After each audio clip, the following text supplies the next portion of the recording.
Bismillahirrahmanirrahim. Bismillah. Assalamualaikum warahmatullahi wabarakatuh. Alhamdulillah wassalatu wassalamu ala Rasulillah wa ala alihi wa sahbihi wa man wala wa ba'du. Ikhwati fillah, barakallahu fikum. Alhamdulillah di kesempatan pagi hari ini Allah Subhanahu wa taala pertemukan kita dalam agenda thalabul ilmi. Mudah-mudahan Allah Subhanahu wa taala meridhai langkah kaki kita, menerima amal soleh kita, dan kelak memberikan pahala yang sempurna untuk kita semua. Amin ya rabbal alamin. Apalagi di kesempatan pagi hari ini, tadi nunggunya lama banget ya. Mudah-mudahan Allah berikan pahala tambahan, yaitu pahala kesabaran. Amin ya rabbal alamin. Syekh Abdul Karim Al-Khudair, beliau menyampaikan dalam sebuah tulisannya, beliau pernah membahas tentang bagaimana mental kesabaran orang zaman sekarang. Beliau menyampaikan di antara contoh hilangnya kesabaran zaman sekarang ini bisa kita lihat ketika imam datangnya agak telat. Kita melihat masjid-masjid lebih suka pasang durasi. Kita melihat masjid-masjid lebih suka menetapkan waktu antara adzan dan iqomah. Sehingga akhirnya dari situlah kita melihat ketika mungkin sudah berbunyi, imam belum datang pun sudah diiqomatin. Kata beliau, itu termasuk contoh tidak baik. Dulu para sahabat Nabi kalau nunggu Nabi lagi, ya beliau ditunggu sholat, ya, karena nggak ada yang berani jadi imam. Kalau sekarang mah imam dadakan juga oke gitu ya. Dulu Nabi Muhammad itu, sebagaimana hadis riwayat Imam Bukhari dan Muslim, ya, beliau itu kadang datang ke masjidnya telat dan para sahabat duduk. Mereka nungguin Nabi, kadang sholat isya itu sampai jam 11. Nabi belum datang. Sampai akhirnya Umar bin Khattab yang kadang ke rumahnya Nabi manggil, "Wahai Rasulullah, ini jamaahnya sudah pada setengah sadar, ya. Semuanya udah pada tidur, ada yang sampai suara ngoroknya kedengeran." Ya, maka Rasulullah SAW kemudian datang lalu sholat. Artinya itulah bagaimana para sahabat Nabi dulu, mereka dididik untuk bagaimana belajar menunggu hal-hal yang baik, sabar, karena itu nanti berdampak ke banyak hal, gitu ya. Ini tadi sama ada yang nggak sabar, saya yakin langsung, udah, ustaznya nggak datang, pulang aja. Janji jam 9, 10 baru datang. Mungkin akan begitu. Ya, kalau memang pribadi nggak sabar, dan itu nanti akan berefek kemana-mana. Nggak sabar ngadepin anak, nggak sabar ngadepin istri, nggak sabar ngadepin orang tua, nggak sabar di jalan, nggak sabar di tempat kerja, dan biasanya di berbagai hal nggak sabar. Ya, seperti itu. Makanya di dalam Al-Quran itu kenapa sabar itu pahalanya bisa tanpa batas, karena memang kesabaran kita harus dipraktekkan di tempat yang nggak terbatas. Di mana aja kita harus belajar untuk bersabar. Nah, kemudian ikhwati fillah, barakallahu fikum, termasuk ketika kita menunggu, ya, untuk mencari ilmu, maka itu juga termasuk kategori menunggu dalam kebaikan. Beberapa ulama mengartikan menunggu kebaikan itu diartikan seperti ribat, seperti para mujahidin menunggu kedatangan musuh, gitu ya, menunggu timing sampai terjadinya meletusnya peperangan. Begitu juga orang yang menunggu sholat, Rasul menyampaikan fadalikumur ribat, fadalikumur ribat, fadalikumur ribat. Itulah sebenarnya yang dimaksud ribat, menunggu datangnya musuh untuk dilawan atau menunggu jihad fisabilillah. Maka begitu juga kebaikan-kebaikan yang lain, saat kita bersabar menunggunya, maka pahalanya insya Allah juga sama seperti pahala orang yang al-murabitun. Ikhwati fillah, barakallahu fikum. Di kesempatan kali ini kita akan membahas tema tentang keindonesiaan, Indonesia. Bagaimana kira-kira, ya, tentunya saya tidak membahas Berarti Nabi Muhammad nyebut kata Indonesia? Ya tidak. Indonesia itu baru berdiri 1945. Sebelumnya adalah apa? Hindia Belanda. Ya seperti itu ya. Pernah juga punya nama Republik Indonesia Serikat.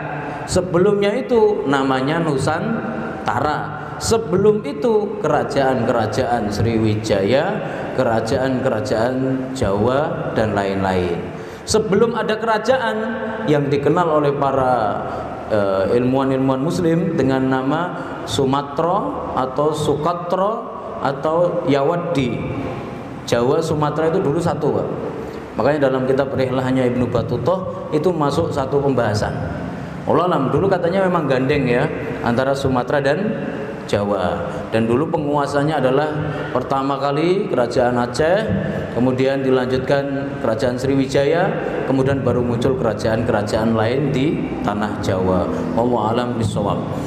Tapi kita akan membahas yaitu kita sebagai orang Indonesia akan merasakan dampak yang luar biasa di masa yang akan datang berdasarkan nubuat Nabi Muhammad sallallahu alaihi wasallam. Jadi dalam hadis riwayat Imam Abu Dawud dari Ibnu Umar radhiyallahu anhuma, dia bercerita, "Kunna qu'udan 'inda Nabi sallallahu alaihi wasallam." Kami pernah saat itu sedang duduk di dekat Nabi Muhammad. Fadzakarul fitan fa aktsara min dzikriha. Nabi Muhammad cerita banyak tentang huru-hara akhir zaman. Ya, dan beliau cerita banyak sekali saat itu tentang huru-hara akhir zaman. Nah, kemudian fadzakara fitnatal ahlas. Beliau kemudian sempat menyebut akan ada yang namanya huru-hara ahlas. Ya, kemudian fitnatus sarra, huru-hara sarra, yang ketiga fitnatud duhaima, huru-hara duhaima. Nanti kita jelaskan apa ini dan bagaimana wujudnya. Saya tidak akan menghubungkan dengan realita apapun, Mbak, karena terlalu memaksakan diri mencocok-cocokkan realita dengan dalil itu berbahaya. Ya, para ulama kita itu dulu cuma jelaskan maksud hadisnya, bagaimana penjelasannya, sebatas itu. Tidak dihubung-hubungkan dengan Cina, Amerika, itu enggak sampai seperti itu. Kalau ada yang berani seperti itu, takutnya nanti masuk dalam kategori ya orang yang sok tahu perkara gaib, begitu ya, kan bahaya. Dalam kitab Ushul Salasah itu yang termasuk ya kategori togut itu adalah man yadda'i ilmal ghaib, siapa yang mengklaim tahu gaib-gaib.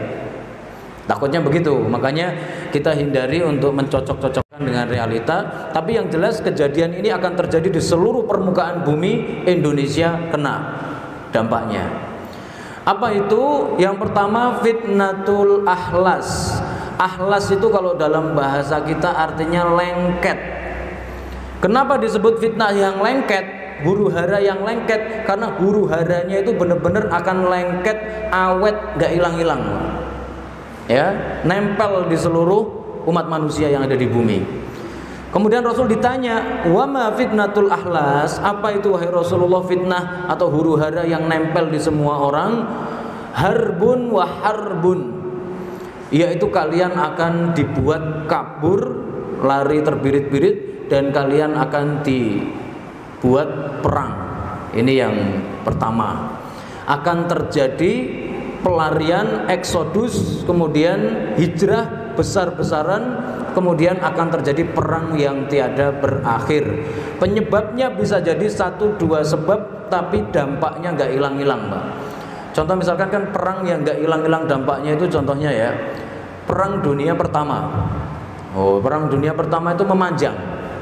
Ya, Perang Dunia Pertama itu memanjang ya antara di situ ya, antara blok sentral dengan sekutu, kemudian dilanjutkan sampai akhirnya terjadi Perang Dunia yang kedua. Perang Dunia kedua dilanjutkan Perang Dingin. Perang Dingin dilanjutkan ke Perang Ekonomi. Sekarang ini sudah mulai pada parade dan pamer nuklir. Kemungkinan perang yang selanjutnya perang nuklir. Dan dampak dari perang nuklir itu sangat dahsyat dan sangat bakalan lama. Itu kalau kita bicara realita, tapi saya tidak bicara itu. Maksudnya ingin menjelaskan saja, hadis ini menjelaskan bahwa akan terjadi eksodus besar-besaran dan juga akan terjadi perang yang sangat lama. Ya, kenapa? Karena perang itu begitu dinyalakan maka memadamkannya susah. Suriah itu sudah 10 tahun, Mbak. Ya, revolusi Suriah itu sudah berumur 10 tahun dan nggak bisa dihentikan. Bashar Assad sampai hari ini didesak oleh pihak internasional, tolong mundur, berhenti. Karena sejak kamu mimpin, dari sejak kemarin 2012 sampai sekarang, itu yang mati udah hampir 500.000 orang, bahkan udah sampai 1 juta yang tidak tercatat. Lebih baik mundur. Kemudian untuk Suriah harus menanggung beban ya yang sangat berat secara ekonomi, gitu. Tapi Bashar Assad menyampaikan, tidak, saya tidak akan mundur, ekonomi saya baik-baik saja, kata dia begitu ya. Padahal di situ sudah ada banyak sekali utusan-utusan dari PBB dan lain-lain menyampaikan saran masukan, ya seperti itu. Bahkan sampai sekarang ini tentara yang masih bercokol di sana itu banyak ya, Hizbullah Lebanon, tentara Rusia, sama tentara Bashar Assad. Itu yang punyanya rezim. Untuk yang punyanya Kurdi, mereka bergabung dengan Amerika. Untuk yang punyanya revolusioner, ya orang yang revolusi, bergabung bersama Turki. Akhirnya sekarang Suriah terbagi menjadi 3 peta kekuatannya. Untuk Bashar Assad masih punya 84%. Untuk revolusi punya sekitar 12%, sisanya miliknya Kurdi, Republik ya Pembebasan Rakyat Kurdi, dibantu oleh Amerika. Jadi saya ingin menyampaikan dampak perang itu sangat panjang dan gak kelar-kelar. Termasuk kalau bicara perang dunia pertama, itu kan perang dunia pertama ya, ketika sudah terjadi perang bukan terus otomatis selesai. Ya, dibentuk berbagai perjanjian perdamaian, ternyata banyak yang nggak puas, akhirnya meletus perang dunia yang kedua. Dampak perang dunia kedua terjadi perang dingin, dan sampai sekarang ini sudah Allah alam bisawab, sudah terjadi adu mulut antara Putin sama Biden. Ya, Putin sama Biden lagi adu mulut. Ya, intinya mereka ini juga lagi panas, walaupun nggak terjadi perang. Ini dampak dari masa lalu. Sampai sekarang belum selesai. Utsman bin Affan ketika dibunuh itu juga dampaknya sampai masuk ke zaman ya, zamannya Ali bin Abi Thalib, zamannya Hasan bin Ali, sampai zamannya Muawiyah. Bahkan sampai setelah itu pun gak kelar-kelar. Bahkan dampaknya muncul kelompok-kelompok yang Khawarij Syiah yang sampai sekarang gak bisa habis. Itu dampak dari sebuah peristiwa. Nah, ini disebut fitnatul ahlas karena awal mulanya adalah perang biasa, tapi akan menjalar ke berbagai hal, kemudian nanti akan merebak berbagai persoalan yang membuat manusia ketakutan, kabur, lari-lari. Rasul menyampaikan kelak akan terjadi itu dan dampaknya internasional. Ya, nanti di bagian akhir hadis ada kata-kata walaisa ahadun min ahlil ardi, siapapun yang jadi penghuni bumi akan kena. Illa latomat hulakma, pasti akan terkena dampaknya. Barakallahu. Jadi yang pertama akan terjadi banyak perang dan huru hara. Itu yang sudah pasti dan terjadi di akhir zaman. Makanya umat Islam kalau sampai mereka itu ibaratnya dibuat gak paham tentang syariat jihad dan lain-lain, takutnya umat Islam ini besok akan jadi korbannya. Gitu ya. Saya sudah menyampaikan ke antum bahwa Amerika sedang menyiapkan senjata-senjata yang paling mematikan. Cina menyiapkan proyek-proyek senjata mematikan. Iran proyek nuklir. Rusia proyek senjatanya juga sama. Negara-negara adidaya dunia semuanya lagi mempersiapkan senjata. Kira-kira untuk apa itu? Mereka sedang menyusun perang yang dahsyat. Ya. Mereka tidak segan-segan untuk menggunakan senjata biologi, ya. Mereka nggak segan-segan menggunakan virus, nggak segan-segan menggunakan kimia untuk membunuh lawannya. Pokoknya nggak bakal segan-segan. Seperti di Suriah, Bashar Assad itu secara perundang-undangan internasional sudah melanggar karena dia menggunakan senjata kimia. Jadi menggunakan beberapa model senjata, salah satunya pakai zat kimia, sehingga ketika dijatuhkan banyak anak-anak ya kecil yang pada mati karena nggak kuat. Ya, banyak itu rekamannya, antum bisa melihat nanti di sekarang ini terutama ya, banyak berita-berita dari luar negeri terkait 10 tahun revolusi Suriah. Silakan dilihat di sana bagaimana dampaknya nggak selesai-selesai. Ya, barakallahu fikum.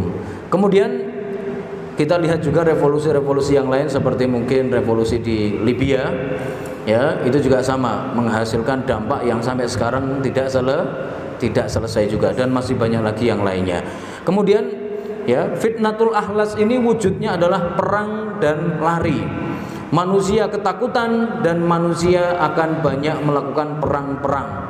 Perang apa kira-kira? Bisa jadi perang ini bersifat koalisi. Indonesia ikut blok mana sehingga ikut terlibat. Karena bisa jadi Indonesia mungkin sebenarnya nggak punya masalah sama negara manapun, tapi karena punya kontrak perjanjian, punya hubungan dagang, bahkan punya hubungan bilateral yang menyangkut ekonomi dan lain-lain, akhirnya kalau negara lain ikut perang, Indonesia mau nggak mau ikut bantu. Itu konsekuensinya. Seperti Turki itu mau nggak mau harus ikut campur perang antara Azerbaijan sama Armenia. Kenapa?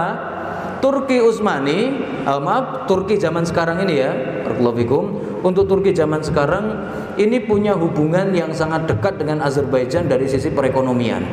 Kalau sampai Turki nggak mengamankan Azerbaijan, Turki bisa ikutan ambruk.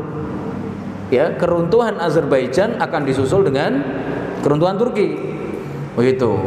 Makanya ketika hari ini Suriah ya kondisinya semakin memburuk dan di sana banyak bercokol tentara-tentara dari berbagai negara, itu mencabutnya lebih susah.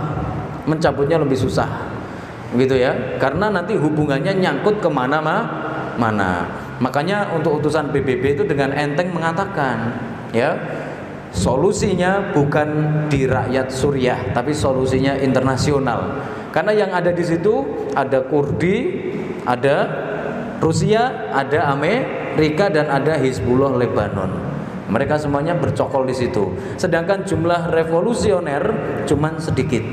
Ya, jadi ini kita hanya membahas bagaimana sih sebenarnya perang itu dampaknya kenapa bisa sangat lama. Nah ini kita nggak tahu yang dimaksud Nabi Muhammad perang apa. Yang jelas akan terjadi sebuah perang yang dampaknya nanti akan berlarut-larut dan bisa jadi akan menciptakan manusia yang harus lari ke sana kemari mencari tempat tinggal, entah karena penggunaan senjata yang tidak mengikuti aturan prosedur. Jadi sebenarnya penggunaan senjata itu ada aturan perangnya ya. Jadi undang-undang perang internasional itu ada, begitu ya.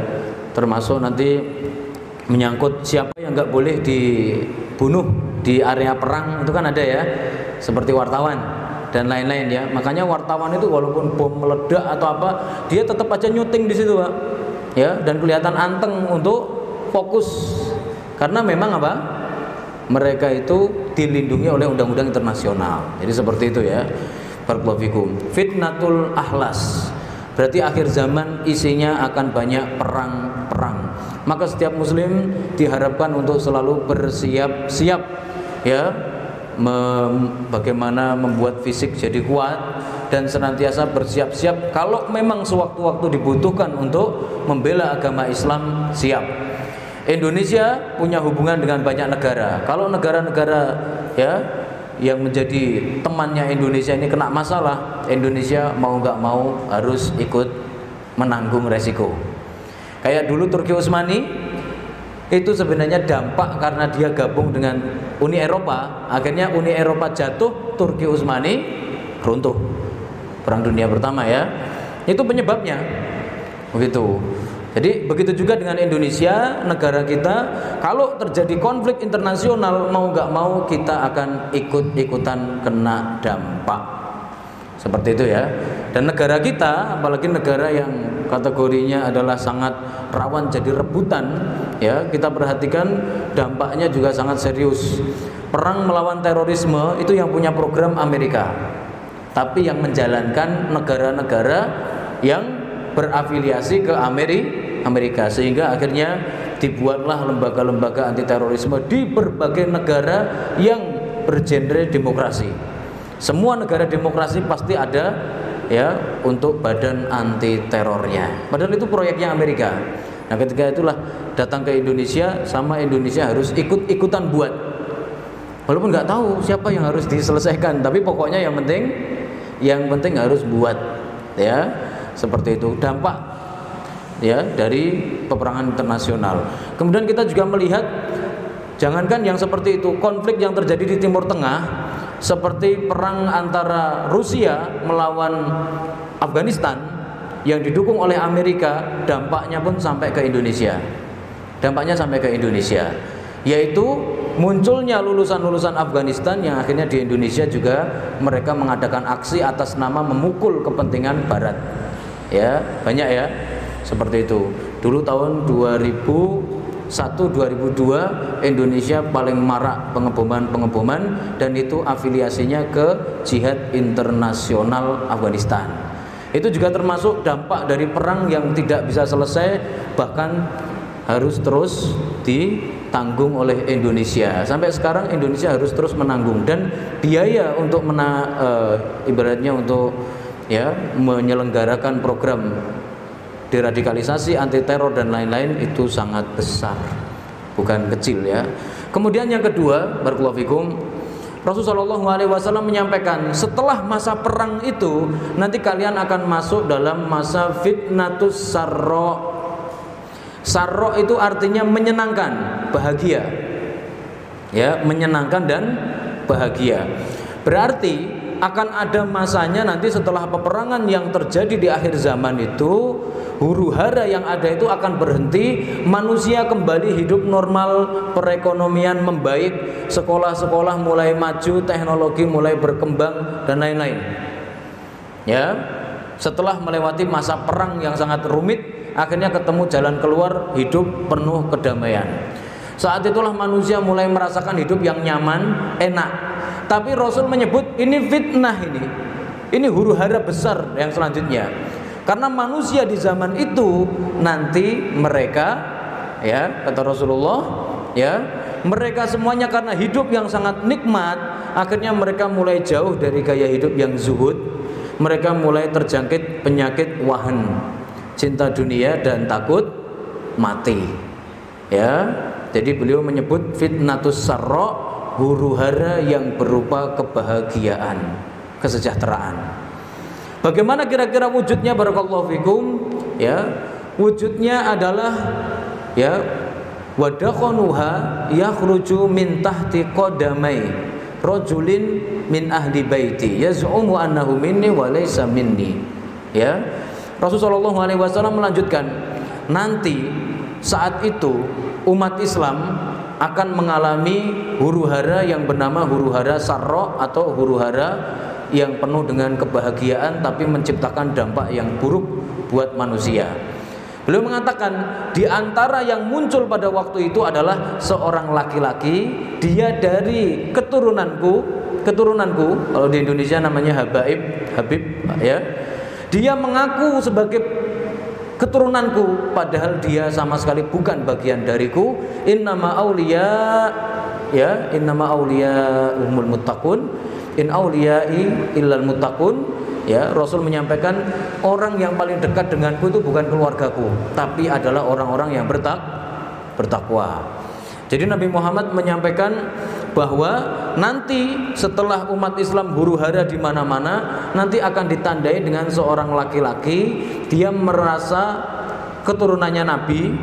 Kalau di Indonesia namanya Habib, kalau di Arab namanya Syarif, kalau di Iran namanya Sayyid, ya, kalau di Afghanistan namanya Maula. Ini sama Pak, artinya sama. Pokoknya keturunannya Nabi Muhammad ya, sebutannya Habib, Syarif, kemudian Sayyid, kemudian Maula. Jadi kalau dengar nama orang Sayyid siapa begitu ya, Sayyid Hussein, oh ini berarti kemungkinan dari Iran. Makanya dia dapat gelar Sayyid, keturunannya Nabi Muhammad. Kalau di Indonesia keturunan Yaman disebut Habib. Ya, kalau di Arab namanya Syarif. Ya, jamaknya Ashraf. Barakallahu fikum. Saat itu akan ada seorang dari Ahlul Bait, keturunannya Nabi Muhammad, seorang Habib. Dia nanti akan didaulat oleh umat Islam menjadi pemimpin. Seperti itu. Dia mengaku sebagai keturunanku padahal aku tidak mengakuinya. Kata para ulama, ini merupakan dalil bahwa keturunan Nabi belum tentu ya baik. Keturunan Nabi belum tentu baik. Ya, dalilnya dari hadis ini. Ya, makanya Nabi Muhammad sendiri menyampaikan kepada para sahabat, ya, waman batta'a bihi amaluh lam yusri bihi nasabuh. Siapa orang yang tidak beramal, maka keturunan enggak bisa menyelamatkan. Nah, turunan Nabi terus masuk surga begitu ya. Siapa yang jamin? Nabi aja enggak bisa nyelamatin keluarganya, Pak. Bahkan pernahkah Nabi Muhammad itu menyampaikan, "Ya Fatimah binti Muhammad, salini ma syi'ti."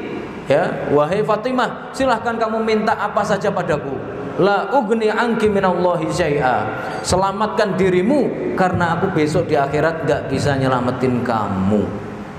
Ya, jadi artinya keluarga Nabi Muhammad pun bertanggung jawab atas diri mereka masing-masing. Maka dari sinilah para ulama kita kemudian menyusun kitab-kitab yang berisi pembahasan tentang Ahlul Bait Nabi Muhammad. Mereka mensyaratkan Ahlul Bait yang harus kita hormati, yang harus kita junjung tinggi. Itu yang pertama, yang benar-benar memiliki pohon nasab. Dia bisa nyebutkan namanya sampai Nabi Muhammad lewat siapa saja. Kemudian yang kedua, dia berasal dari keluarga Nabi Muhammad yang sah. Ya, nanti dari maksudnya ini ya, berupa istri Nabi, kemudian keturunan Hasan, Husain, keluarganya Abbas, kemudian keluarganya Aqil. Ya, ini semuanya keluarga besar Nabi Muhammad, namanya Ahlul Bait. Gitu ya. Keturunan-keturunan mereka kita sebut namanya habaib. Nah, kalau termasuk keluarga besar ini maka masuk. Enggak harus keturunan Husain, enggak harus keturunan Hasan, enggak harus keturunan Ali, enggak harus keturunan Fatimah, tapi boleh dari keluarga manapun. Yang ketiga, dia harus istiqomah di atas sunnah. Artinya kalau dia akidahnya menyimpang, kalau dia itu ahli bid'ah, enggak masuk dalam Ahlul Bait. Ya, enggak masuk dalam kategori cucunya Rasulullah. Cucu biologis tapi secara ideologis bukan cucunya Nabi Muhammad. Ya, tidak dianggap cucunya Nabi Muhammad. Barakallahu fikum. Ya, makanya kalau orang zaman sekarang itu ada yang kadang itu kepedean karena modal sebagai Habib begitu ya. Kadangkala itu sudah merasa top markotop begitulah ya. Jadi kadangkala bahkan pakai dalil-dalil lemah dan palsu yang ingin membuktikan bahwa habaib itu pasti masuk surga, nggak ada habaib masuk neraka. Sampai seperti itu ya. Itu banyak ya, kalau dengerin pengajian para habaib saya yakin pasti denger poin ini. Saya pernah dikirimin ada seorang yang menyampaikan, Ustaz, ini ada yang menyampaikan bahwa para habaib itu nggak bisa masuk neraka. Gitu ya katanya. Ya, kita sampaikan bahwa Nabi Muhammad saja itu menyampaikan bahwa nanti ada orang-orang yang Ahlul Baitnya Nabi tapi sama Nabi gak diakui karena memang tidak memenuhi kriteria Ahlul Bait yang baik dan benar, gitu loh ya. Maka syaratnya adalah dia punya pohon nasab, yang kedua dia keluarga besar Nabi Muhammad, yang ketiga dia benar-benar di atas sunnah. Kalau ada yang memenuhi tiga ini, insya Allah. Nah, di sini ada seorang laki-laki, nanti dia itu nanti yang akan menjadi sumber masalah. Setelah manusia mengalami hidup yang sangat membahagiakan, akan ada seorang keturunan Nabi yang sesat dan menyesatkan. Akhirnya dia nanti ya menjerumuskan banyak orang kepada kehidupan yang tadi wahan, cinta dunia, takut mati, dan mereka akan melupakan perjuangan agama dan lain-lain. Ini yang akan terjadi ya. Mungkin orang itu kan kadang merasa bahagia Pak ya, terutama kalau seandainya dipimpin langsung oleh cucunya Nabi Muhammad, kan ada begitu ya, ada perasaan di diri kita itu tenang, apalagi kalau dia di atas sunnah, mungkin kita lebih bahagia lagi, begitu ya. Nah, ternyata di akhir zaman nanti akan terjadi itu juga, akan ada seorang laki-laki didaulat menjadi pemimpin umat, dia dari keturunan Nabi Muhammad tapi menjerumuskan orang kepada kecelakaan. Tapi karena wujudnya adalah gemah ripah, akhirnya orang-orang mengira ya ini sudah benar, padahal mereka berada di jalan yang salah. Ya, tsumma yastalihun nas, saat itu orang-orang akan hidup damai. Ya, orang-orang hidup damai, tapi Nabi menyampaikan ini fitnah. Ini sebenarnya nggak benar ini, begitu loh ya. Hidup mereka mapan, ekonominya oke, tapi mereka tidak berada di atas kebenaran. Tsumma yastalihun nas kawarikin 'alad dila. Kata Rasulullah, lalu orang-orang kemudian mereka berdamai, mereka hidup rukun, tentram. Kawarikin 'alad dila, tapi status perdamaian mereka itu seperti tulang paha dan tulang rusuk. Ya. Nabi menyebutkan warik 'alad dila, berarti tulang paha di atas tulang rusuk. Padahal yang benar itu tulang rusuk itu adanya di atas tulang paha. Di sini para ulama menyampaikan maksudnya waktu itu mereka akan bersepakat, tapi kesepakatan mereka itu berlawanan dengan syariat. Jungkir balik. Ya. Nanti orang-orang akan hidup damai, tentram, tapi tidak bersyariat, menyelisihi syariat. Tapi mapan, hidup mereka gampang, ma'isyah lancar, perekonomian maju. Ya, teknologi berkembang. Seperti itu ya. Kemudian yang selanjutnya wa fitnatud duhaima, yang terakhir yaitu fitnatud duhaima. Ya. Fitnatud duhaima adalah huru-hara yang gelap gulita. Setelah menjalani masa itu, maka manusia akan menghadapi yang namanya fitnatud duhaima. Wa ma min ahadin fil ardi illa latamadhu latma. Semua orang yang ada di bumi bakal kena, termasuk yang ada di Indonesia akan kena dampaknya. Ya, kena efeknya. Seperti itu. Kemudian Rasul menyampaikan, bagaimana itu wahai Rasulullah? Rasul menyampaikan, yusbihur rajulu mu'minan wa yumsi kafiron wa yusbihu wa yumsi mu'minan wa yusbihu kafiron au yusbihu mu'minan wa yumsi kafiron. Waktu itu akan terjadi gelombang kemurtadan secara masif. Orang pagi masih mukmin, sore sudah kafir. Orang sorenya sudah masih mukmin, paginya sudah kafir.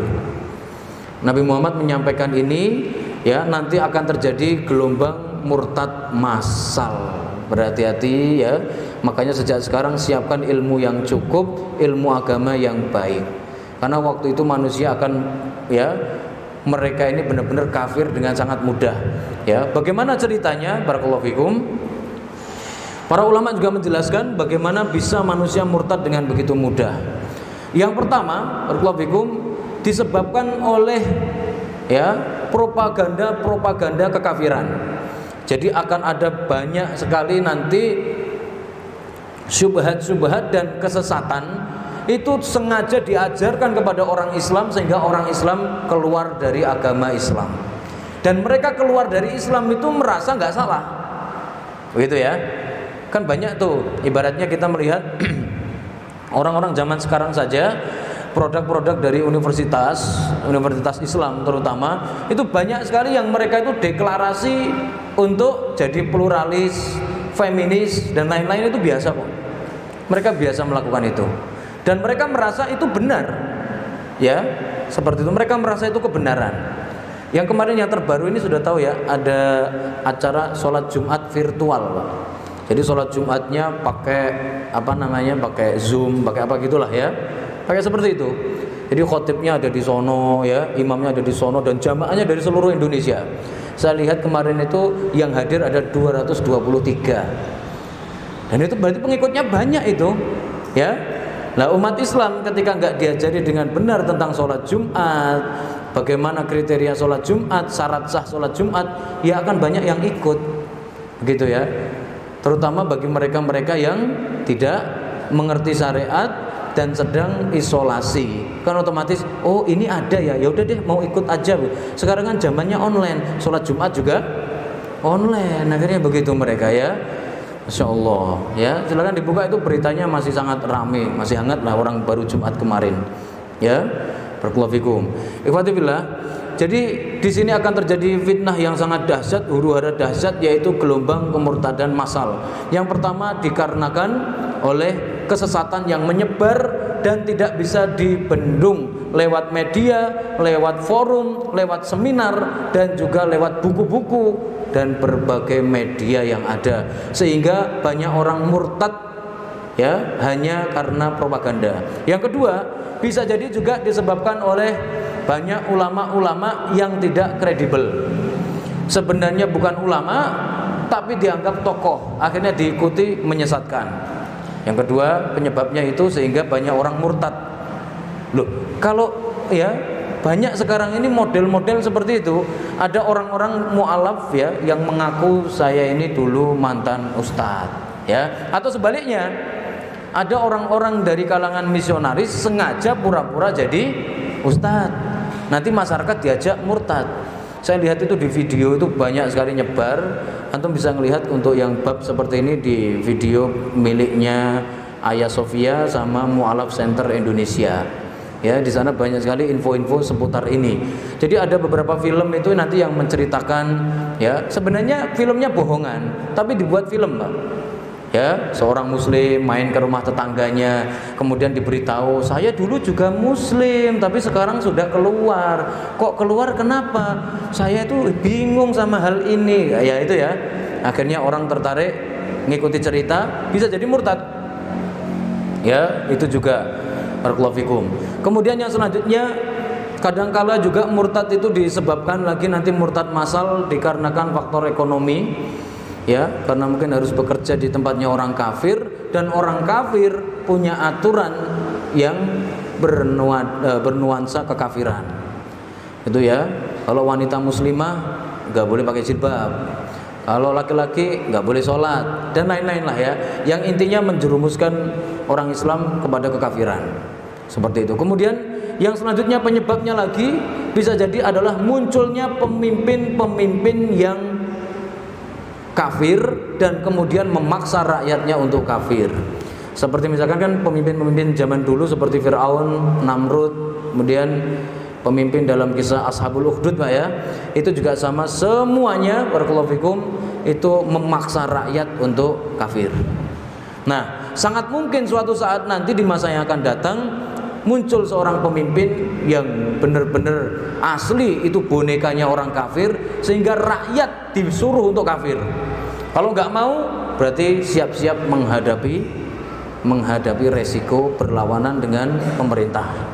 Ini saya lihat penjelasan ini dalam Sunan Abi Dawud ya, dalam kitab Aunul Ma'bud Syarah Sunan Abi Dawud. Kemudian yang selanjutnya beliau melanjutkan, fayakunul ya mu'minuna yauma idin fustatain. Pada waktu itu umat manusia akan terbagi menjadi dua, fustatu iman la nifaqo fi wa fustatu nifaq la imana fi. Manusia akan terbagi menjadi dua, yaitu orang mukmin yang sama sekali enggak munafik, yang kedua orang munafik yang sama sekali enggak punya iman. Ini hati-hati untuk yang bagian akhir ini yang paling mengerikan. Rasul mengatakan akan ada nanti orang Islam terbagi jadi dua. Ada saatnya orang Islam terbagi dua, orang Islam yang mukmin sama orang Islam yang munafik. Ya, orang Islam yang mukmin sama orang Islam yang munafik. Dua-duanya KTP-nya tulisannya agama Islam. Ya, dan masya Allah kalau kita perhatikan itu ternyata mulai nyebar hari ini, Pak. Ya, virus-virus seperti itu ya. Makanya untuk bulan Maret itu kan untuk dunia itu menandai sebagai hari anti Islamofobia. Karena kemarin tahun sebelumnya ya, 2 tahunan yang lalu itu kan di New Zealand itu ada tragedi ya, di bulan Maret umat Islam lagi sholat Jumat kemudian diberondong, yang meninggal dunia ada 50 orang.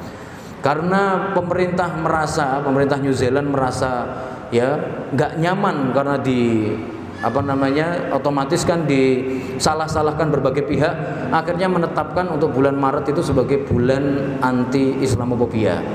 Dan hari ini Islamofobia di berbagai belahan dunia itu banyak, tapi saya nggak bahas Islamofobianya orang kafir. Orang kafir kalau nggak suka kita ya wajar ya biasa aja kita. namanya juga orang kafir kan, memang beda agama begitu ya. Nah, yang lebih mengerikan banyak sekali orang Islam pun kena Islamofobia. Ini yang mungkin jadi penyebab kenapa orang Islam itu benar-benar akan jadi mukmin atau jadi munafik. Pilihannya akan menyebar Islamofobia. Harusnya kalau orang itu sudah masuk Islam, bangga dengan Islam, seneng dengan Islam, seneng kalau Islam menang, begitu ya. Bahagia kalau Islam jaya, kan begitu ya. Tapi ternyata sekarang banyak orang-orang yang nggak seneng sama Islam, padahal KTP-nya Islam, nggak suka sama syariat Islam, padahal KTP-nya Islam. Banyak orang-orang yang kelihatannya Muslim, tapi ngelihat orang masuk Islam nggak seneng dia. Bahkan saya lihat pernyataan dari Menteri Agama kita, itu dia mengatakan, kalau orang masuk Islam hanya jadi radikal, lebih baik kafir aja, begitu ya.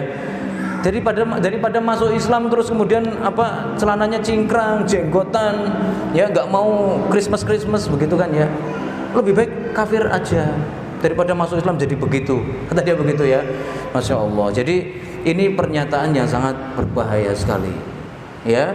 Jadi hari ini banyak sekali fenomena itu, dan dalam Al-Quran Allah Subhanahu Wa Taala menyebutkan beberapa sifat orang munafik yang sangat Islamofobia.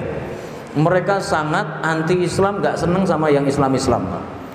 Ada banyak ya dalam Al-Quran. Yang pertama, wa idza qila lahum ta'alu ila ma anzalallahu wa ila rasul ra'aital munafiqina yasudduna anka sududa.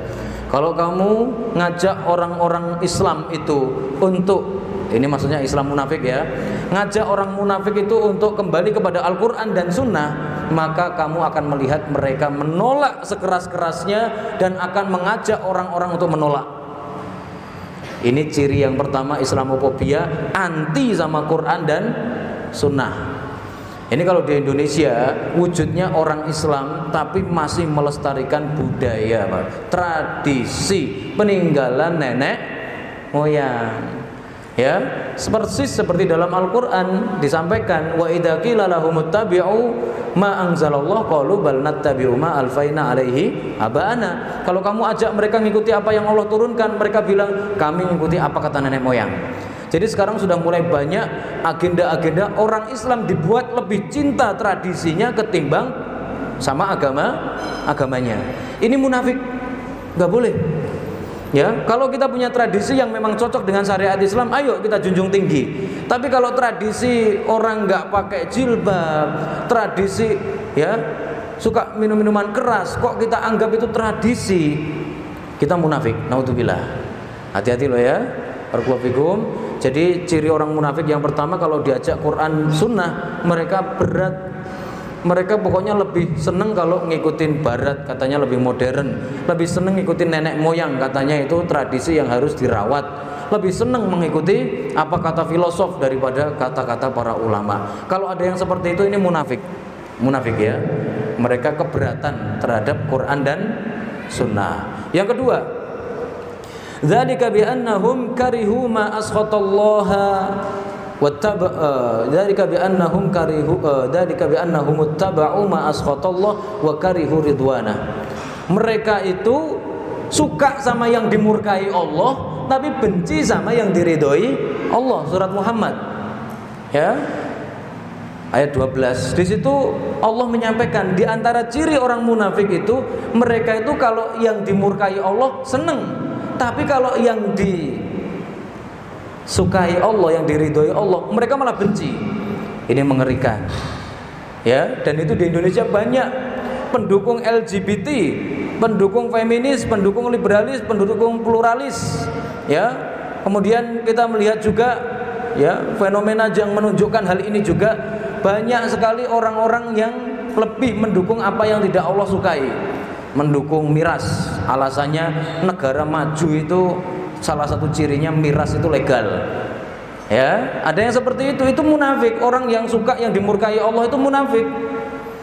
Begitu.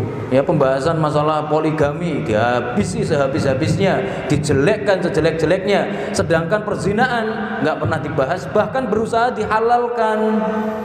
Begitu loh ya, lewat tesis-tesis, disertasi, nulis bagaimana biar zina itu halal. Begitu loh ya. Dan itu mengerikan loh hari ini ya, para pendukung-pendukung seperti itu hari ini di negeri kita dapat tempat istimewa. Sekarang ini yang mau dicalonkan jadi kandidat kedutaan besar Indonesia di Arab Saudi itu seorang laki-laki yang bernama Zuhairi Misrawi. Itu tokoh liberal, pluralis. Jadi kedutaan besar Indonesia untuk Saudi. Kebayang ya, bagaimana nasib orang Indonesia ya, bagaimana diplomasinya Indonesia, duta besarnya seperti itu. Masya Allah ya. Jadi suka sama yang dimurkai Allah, tapi ya kalau yang disenangi Allah mereka malah benci. Seperti itu ya. Jadi kalau homoseksual alasannya minoritas ya. Orang menghina Islam alasannya dilindungi karena hak asasi manusia dan lain-lain lah. Pokoknya orang munafik itu suka sama yang dimurkai Allah, kalau yang dibenci Allah suka sama yang dimurkai Allah, kalau apa yang diridhoi Allah mereka itu benci. Ya, seperti itu. Yang ketiga, fenomena Islamofobia yang terjadi di kalangan orang Islam aja. Ya, yaitu mereka itu benar-benar nggak suka sama syariat Islam, nggak suka sama Islam. Jadi melaksanakan Islam itu benar-benar jengkel, dongkol, nggak seneng banget begitu Pak. Kalau males dan berat itu ya itu manusiawi lah, itu urusan iman yang lemah ya. Tapi ini untuk orang munafik, maka mereka itu benci sama syariat-syariat yang ada. Wala yunfikuna illa wahum karihun. Mereka itu infak tapi penuh kedongkolan. Wala ya'tuna sholata illa wahum kusala. Mereka kalau disuruh sholat jengkel sama yang namanya sholat. Ya, dan masih banyak lagi syariat-syariat yang lain. Mereka semuanya intinya benci sama syariat. Hati-hati, kita semuanya jangan pernah membenci apapun yang datang dari syariat. Ya, Syekh Muhammad bin Abdul Wahab menyampaikan di antara pembatal keislaman adalah man abghadha syai'an mimma jaa'a bihi rasul wa in amila bihi faqad kafar. Siapa yang membenci ajaran Nabi Muhammad walaupun dia mengamalkannya, tetap aja kafir. Kalau benci sama ajarannya Nabi Muhammad maka dihukumi kafir. Berarti nggak main-main ya dalam hal ini. Kemudian yang selanjutnya, di antara bentuk Islamofobia yang lain ya, intusibka hasanatun tasuhum wa intusibka musibatu yafrahu biha. Orang munafik itu diantara cirinya Islamofobianya mereka, kalau dengar Islam itu menang mereka sedih, kalau dengar Islam kalah mereka bahagia. Apakah ada yang seperti itu? Ada Pak, ada kok. Ya, ngelihat Palestina itu saat ini sampai saat ini didolimi sama Israel begitu, mereka malah justru membela Israelnya loh Pak. Ya, belain Israelnya. Jadi seandainya Palestina itu dibombardir, ya banyak korban, nggak ada yang peduli, banyak yang lebih suka belain Israel. Berhati-hati, ini kemunafikan. Orang Islam itu kalau dengar saudaranya didolimi ya sedih. Kalau dengar Islam ya berjaya di sebuah tempat ikutan bahagia. Jadi jangan sampai perasaan kita kebalik-balik. Ya, jangan sampai perasaan kita terbalik-balik. Kemudian yang selanjutnya barakallahu fikum, di antara contoh lagi Islamofobia. Ya. Jadi Islamofobia itu contoh yang wujud lagi ya yang bisa kita lihat juga, yaitu orang-orang yang enggak suka sama Allah. Orang Islam tapi enggak suka sama Allah, Pak. Ya. Wa idza dzukira rasmullah, wa idza dzukira rasmullah, kalau nama Allah disebut, mereka itu kelihatan jengkel. Tapi kalau nama Tuhan selain Allah disebut, mereka kelihatan respect. Hati-hati ya. Hari ini juga banyak sekali orang-orang yang lebih suka ya mengambil referensi-referensi dari barat dan sekitarnya dibandingkan mengambil referensi dari Al-Qur'an. Saat ada yang mengatakan Allah berfirman, dongkol dia Pak, nggak seneng, nggak suka, ya emosi dia. Tapi kalau ya Rene Descartes berkata, Aristoteles berkata, ya Machiavelli berkata, itu dia baru greget. Nah kalau ada orang seperti itu juga tanda kemunafikan atau Islamofobia. Ikhwati fillah barakallahu fikum, di Indonesia untuk jenis Islamofobia ini, munafik-munafik ini muncul, dan hari ini jumlahnya makin hari makin banyak. Saya kalau membaca berita-berita itu hampir setiap hari itu ada aja yang menghina Allah, menghina Rasul, menghina syariat. Ada aja, Pak. Entah dari kalangan artis, politisi, dari kalangan ya YouTuber, dari kalangan orang biasa, anak-anak, dewasa, tua, ada semua. Ya, itu salah satu fenomena Islamofobia. Siapa yang berada di kubu dan bersama mereka berarti di kubu kemunafikan. Siapa yang berada berseberangan dengan mereka maka berada di kubu iman. Hati-hati jangan sampai kita juga ikut-ikutan untuk membenci Islam dan tidak respek terhadap agama kita sendiri. Di dalam sebuah riwayat yang dibawakan oleh Al-Imam Al-Ajurri juga Al-Imam Al-Hakim, juga disampaikan oleh Al-Imam Ibnu Abi Syaibah dalam Al-Musannaf. Beliau menyampaikan riwayat dari Abdullah bin Amr bin As. Beliau mengatakan, ya'ti 'alan nasi zamanun, akan tiba saatnya nanti suatu zaman. Zaman seperti apa? Yajtami'una fil masajidi wa laysa fihim mu'minun. Banyak orang ngumpul di masjid tapi enggak ada yang beriman. Insyaallah ya. Lah kok bisa orang ke masjid kok enggak mukmin? Bisa jadi dia munafik, karena munafik penyebabnya banyak tadi loh ya. Kemunafikan ini seperti itu. Akhirnya dia tuh ya sholat, merasa mukmin, merasa jadi orang Islam, tapi Allah tidak menerima. Walaysa fihim mu'min. Mereka memakmurkan masjid tapi bukan mukmin. Ya, hadis ini memenuhi syarat, riwayat ini memenuhi syarat Bukhari Muslim sehingga maknanya bisa diterima. Barakallahu fikum. Walaupun bersumber dari Abdullah bin Amr bin As, tapi karena ini info gaib, maka kita yakin Abdullah bin Amr bin As ini hasil mengikuti pengajian ke Nabi Muhammad, ya. Kemudian disampaikan versi beliau sendiri, yaitu akan tiba saatnya nanti suatu zaman di mana masjid akan dipenuhi orang tapi semuanya munafik. Naudzubillahi min dzalik ya. Jadi kita berlindung pada Allah Subhanahu wa taala. Fitnatud duhaima akan membelah manusia yang beragama Islam jadi dua, Islam mukmin dan Islam munafik. Ya, kalau munafik sudah tahu tempatnya, innal munafiqina fid darkil asfali minan nar. Orang munafik itu berada di ya keraknya neraka yang paling dalam. Ya. Jadi orang-orang munafik itulah sebenarnya sekafir-kafirnya manusia. Seperti itu. Baik, ikhwatillah barakallahu fikum, mungkin ini yang saya sampaikan di kesempatan kali ini, mudah-mudahan bermanfaat. Ya, peringatan bagi kita semuanya. Yang pertama tadi masalah fitnatul ahlas. Indonesia mau nggak mau akan kena dampak dari fitnat ahlas, ya. Kena dampak dari peperangan global internasional. Maka kita sebagai umat Islam tolong tetap berada di atas agama kita, di atas syariat kita. Jangan sampai kita ya melakukan peperangan kecuali benar-benar yakin itu di atas kebenaran. Begitu ya. Yang kedua, fitnatus sarra. Kalau nanti perekonomian membaik, ya, hidup kita makin mapan, tolong jangan sampai kena penyakit yang namanya wahan, yaitu cinta dunia dan takut mati. Ya. Kemudian yang ketiga, fitnatud duhaima.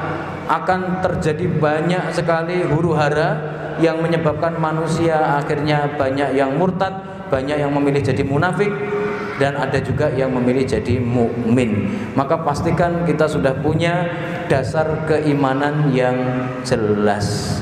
Ya, rukun Islam, rukun iman dipegang. Ini walaupun pelajaran TK, pelajaran TPA, tapi ini harus dipegang sampai mati loh Pak. Karena Ahlussunnah wal Jamaah itu ciri utamanya ya di rukun Islam sama rukun iman. Rukun Islamnya ada 5, rukun imannya ada 6. Ya, sudah hafal semua Pak? Hafal ya insya Allah ya. Nanti jangan-jangan pura-pura hafal ya. Harus hafal beneran ini. Ini bukan pelajaran anak TK, bukan anak SD. Ini kebutuhan kita. Harus mengerti betul rukun Islam dan rukun iman. Karena banyak sekali anak-anak zaman sekarang itu Pak, anak SMA itu ya, ada beberapa orang itu mewawancarai. Bisa tolong sebutkan rukun iman apa ya? Katanya dia begitu ya. Nggak jawab dan nggak tahu. Berbuat baik ke orang tua. Akhirnya asal jawab aja yang baik-baik dikira rukun iman itu. Ya. Padahal ini sebenarnya pelajaran paling dasar untuk ya anak-anak dan harus diingat terus sampai mati. Rukun Islamnya 5, rukun imannya ada 6. Wallahu a'lam bishawab. Baik, mungkin demikian. Kalau ada yang belum jelas atau mungkin ada yang mau didiskusikan, saya persilahkan. Barakallahu fikum.